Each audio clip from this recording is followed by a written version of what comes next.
ஆண்டவராகிய இயேசு கிறிஸ்துவின் நாமத்திலே உங்களை நான் வாழ்த்துகிறேன். பிரியமானவர்களே, இந்த புதிய நாளிலும் உங்களை சந்திப்பதிலே நான் மகிழ்ச்சி அடைகிறேன். கர்த்தர் நல்லவர். அவர் ஒவ்வொரு நாளும் நம்மோடு கூட இடைப்படுகிற தேவன், நம்மோடு கூட பேசுகிற தேவனாய் இருக்கிறார். எஸ், பாருங்க, இந்த நாட்களில் ஒரு சிலர் சொல்லுகிற ஒரு வார்த்தை என்னவென்றால், அவர் என்கிட்ட பேசுவது இல்லை, கர்த்தர் என்கிட்ட பேச மாட்டேன்னு இருக்காரு. He never speaks to me. நான் வெயிட் பண்ணி பார்க்குறேன், but the Lord never speaks to me. அப்போது இன்னைக்கு அநேக பேருக்கு கர்த்தர் பேசுவது இல்லை என்று ஒரு கம்ப்ளைண்ட். ஆனால் அதுக்கு முன்னாடி இன்னொரு குவெஸ்டின் என்னவென்றால், நாம் அவரிடத்துல பேசுகிறோமா? நாம் அவரை நோக்கி கூப்பிடுறோமா? நாம் அவரை நோக்கி கூப்பிட தான் அவர் நம்மக்கிட்ட பேசுவார். பாருங்கள், உதாரணத்துக்கு ஒரு ஃபோன் எடுத்து யாரிடத்துலையாவது நம்ம பேசணும் அப்படின்னா அவங்களுக்கு அந்த நம்பர் டயல் பண்ணாதான் அவங்களுக்கு ஒரு கால் வரும். அந்த கால் அவங்க ஆன்சர் பண்ணாதான் அவங்க நம்மகிட்ட பேச முடியும். ஃபோன் அப்படியே வச்சுட்டு நான் அவங்ககிட்ட பேசணும் அப்படின்னு சொல்லிட்டு நம்ம சொல்லியிருந்தா பேச முடியுமா? ஒரு நாளும் பேச முடியாது. தேவனுடைய பிள்ளைகளே, நாம் கர்த்தரை நோக்கி கூப்பிடும் பொழுது அவர் நமக்கு மறு உத்தரவை அருளச் செய்வார். Yes, he is waiting for you to call to him. பாருங்க, வேதத்திலிருந்து ஒரு பகுதியை நாம் வாசிக்கலாம். எரேமியா 33வது அதிகாரம் 3வது வசனம். இந்த வசனத்துக்கு அநேக பேர் சொல்லுவது என்னவென்றால், the phone number for God.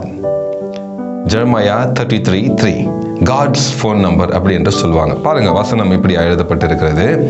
என்னை நோக்கி கூப்பிடு, அப்பொழுது நான் உனக்கு உத்தரவு கொடுத்து நீ அறியாததும் உனக்கு எட்டாததுமான பெரிய காரியங்களை உனக்கு அறிவிப்பேன். ஹல்லேலூயா. இந்த வசனத்தை கவனிங்க. நீ என்னை நோக்கி கூப்பிடு. பாருங்க, கர்த்தர் சொல்லுகிறார், நீ என்னை நோக்கி கூப்பிடு, அப்பொழுது நான் உனக்கு உத்தரவு கொடுப்பேன். அப்போ முதலாவது நாம் கர்த்தரை நோக்கி கூப்பிடணும். நாம் அவரை நோக்கி கூப்பிடும் பொழுது அப்பொழுது அவர் உத்தரவை கொடுப்பார். தேவனுடைய பிள்ளைகளே, இன்னைக்கு நாம் ஜெபிக்காம நம்மளோட வாழ்க்கையில அற்புதம் நடக்காது. நாம் ஜெபிக்காம நம்முடைய குடும்பத்தில் ஒரு மாற்றம் வராது. நாம் ஜெபிக்காம நம்முடைய தனிப்பட்ட வாழ்க்கையில ஒரு சந்தோஷமோ சமாதானமோ வராது. நாம் ஜெபிக்கணும். எந்த ஒரு காரியம் நம்ம குடும்பத்தில் நம்மளோட வாழ்க்கை நடக்கணும் அப்படின்னா நாம் ஜெபிக்கணும். ஜெபிக்காம ஒரு மாற்றம் ஒரு குடும்பத்தில் வராது. நாம் இந்த உலகத்தானை போல வாழ்ந்து கொண்டு ஏமாற்றம் அடையக்கூடாது. நமக்கு ஒரு அற்புதம் நடக்கணுமா, நம்முடைய வாழ்க்கையில் ஒரு அற்புதம் நடக்கணுமா, அப்பொழுது நாம் ஜெபிக்கணும். நாம் ஜெபிக்கும் பொழுது தான் கர்த்தர் அந்த ஜெபத்தை கேட்டு நமக்கு ஒரு பதிலை தருவார். நாம் ஜெபிக்காம எனக்கு அற்புதம் நடக்கலை, நான் கிறிஸ்துவன் ஆச்சே, நான் இயேசு விசுவாசிக்கிறேன்னு அப்படின்னு சொல்லி நாம் சொல்லி கொண்டிருந்தால் ஒரு பிரயோஜனமும் கிடையாது.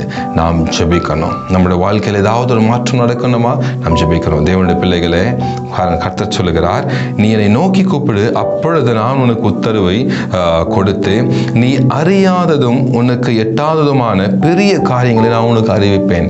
அப்ப பாருங்க, நாம் ஜெபிக்கும் பொழுது கர்த்தர் சாதாரணமான காரியங்களை செய்ய மாட்டார். Our God is not a normal God. He is a supernatural God. ஹல்லேலூயா. அப்போ நாம் ஜெபிக்கும் பொழுது உனக்கு அறியாததும் உனக்கு எட்டாததுமான பெரிய காரியங்களை கர்த்தர் உங்களுக்கு அறிவிப்பார், உங்களுக்கு செய்வார். எஸ், தேவனுடைய பிள்ளைகளை, இன்னைக்கு எந்த காரியத்தில் நீங்கள் போராடி கொண்டிருக்கீங்க? எந்த பிரச்சனையோடு கூட நீங்கள் போராடி கொண்டிருக்கீங்க? ஏதோ ஒரு அற்புதம் உங்கள் குடும்பத்தில் நடக்கணுமா? உங்கள் குடும்பத்தில் உங்கள் தனிப்பட்ட வாழ்க்கையில் ஏதோ ஒரு அற்புதம் நடக்கணுமா? இன்றைக்கு ஜெபிங்க. Start praying today for that. இன்றைக்கு நீங்கள் ஜெபிக்கும் பொழுது கர்த்தர் உங்கள் ஜெபத்தை கேட்டு உங்களுக்கு அறியாததும் உங்களுக்கு எட்டாததுமான பெரிய காரியங்களை அவர் செய்ய போகிறார். எஸ், எதிர்பார்ப்போடு கூட ஜெபிங்க. கர்த்தர் உங்கள் ஜெபத்தை கேட்பார். நாம் ஜெபிக்கலாமா? அன்பின் தகப்பனே, இந்த காலை நேரத்துக்காக நன்றியோடு கூட ஸ்தோத்தரிக்கிறோம், துதிக்கிறோம். அப்பா, நீர் எங்கள் ஜெபத்தை கேட்கிற தேவனாய் இருக்கிறீர். எங்களுக்கு அறியாததுமாய் எட்டாததுமான பெரிய காரியங்களை செய்கிற தேவனாய் இருக்கிறீர். அப்படியா இந்த காலையிலே ஜெபித்துக் கொண்டிருக்கிற ஒவ்வொரு பிள்ளைகள் மேலும் தேவ பிரசன்னம் இறங்கணும். அவளுக்கு அற்புதங்களை நீர் செய்வீராக ராஜா. நீர் அப்படியே செய்ய போவதற்காக நன்றி. இயேசுவின் மூலம் ஜெபிக்கிறோம் எங்கள் ஜீவனுள்ள நல்ல தகப்பனே. ஆமென், ஆமென், ஆமென். God bless you.